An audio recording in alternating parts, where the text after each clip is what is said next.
So this video is for all the people there, the desk riders who spend 50% of their time seemingly stuck at a desk. Being sat at a desk for prolonged periods of time can make real problems for your posture, and your posture will adapt over time unless you put measures in to counter it. Typically, what you see at the beginning of the day is you're there at the working in the beginning, I'm ready for this. By the end of the day, you're like this. Your body is bent forward at the hips. Your shoulders have come round because you're on the mouse or you're in this position. And because you're looking at a screen often which is down from this position, your posture does this, but because you need to look up, you end up doing this, and you end up with this forward head posture. So I'm going to show you 3 exercises you can do at the comfort of your own desk within about 5 minutes or less to help counter those posture problems. First thing you can do is you can look, basically what we're going to do is address the 3 most common areas where you're going to get tightness, so we can go straight to the core of the problem. That's going to be the shoulder, it's going to be the neck, and it's going to be the muscles that deal with this portion of the movement. So let's start with the shoulder. When we're in this position, our rotator cuff gets attacked from different angles. We get shortening on one side and we get lengthening on the back side. So what we're going to do is we're going to work on both, and we're going to do a super basic exercise. So go straight forward to your desk. You put your elbow on almost like you're going to do an arm wrestle. And that's the kind of philosophy you're going to have with this, or the thought in your mind is that I'm trying to push this arm down. So I'm forward, I'm going to turn to 45 degrees, and then what I'm going to do is I'm going to apply force of about 80% strength with this hand to this hand.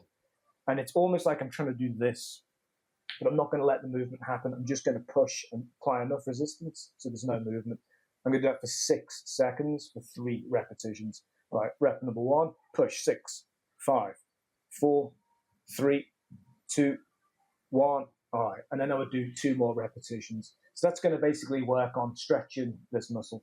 But I also want to work on strengthening the back muscle as well. So I'm going to finish that movement, then I'm going to put my hand on the back, and I'm going to do the opposite. So I'm staying in that 45-degree position. I'm going to push, 2, 3, 4, 5, 6, relax. Push, 5, 4, 3, 2, 1, and relax. So now what we've got is muscles we're trying to bring back into this position, and we're trying to stretch out this position. That's number 1. Number 2 is we can address the neck muscles. These are your sternocleidomastoid muscles. These are the big things you can practically, with a big neck, you can grab hold of them from this position. You have them on there, they attach onto the clavicle, go up onto the back of the skull, and they're responsible, if they get tight, they have the tendency to do this on the movement. So we need to stretch them. You can either use the fingers on the same side, or you can go across. I prefer to use the thumb. I'm going to push down on the thumb, and you'll feel kind of like the skin start to pull. So what I need to do, because this muscle on one side would do this, I'm going to counter it by doing the opposite.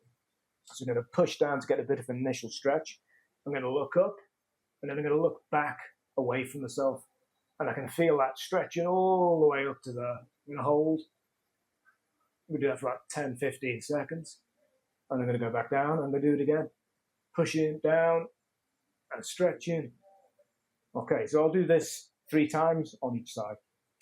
Third exercise is probably the most flamboyant exercise, but that's going to help with the muscles that do this. If you're in this position, your traps are up, your muscles are going to shorten in that position. We need to pull the shoulder blades down, and back to do that, we need to activate the muscles that retract and depress the shoulders. So think of this as like you have an exercise like a shrug, a dumbbell shrug. This is the opposite of that because you're going to push yourself up. So for this, you're going to grab hold of your arms on the seat. You stay nice and forward, and the focus for this is get everything as high as you can. Grab hold of the arms. You extend your arms out straight. I'm going to start in the depressed position, and then everything goes up. I'm going to get as high as I can. I'm going to hold for about 10 seconds. Hold, hold, hold, hold, hold, hold, hold. High as I can. 3, 2, 1. I'm going to keep my arms straight. I'm going to drop the weight. I'm going to go up again. Up, hold. 10, 9, 8, 7, 6, 5, 4, 3, 2, 1. I do that about 3 times. So I'm elevating, but I'm also, if you're looking at it from the back, I'm going up, but I'm also pulling the shoulders back. So those are 3 simple things you can do at your desk. Do those a couple of times a day, and they'll make, I think, a bit of a difference and counter that posture problem. And then when you go to the gym, you can do more advanced exercises that can take you even further. Hope that helps. Put in the comments if you give it a try, see what you think. Good luck.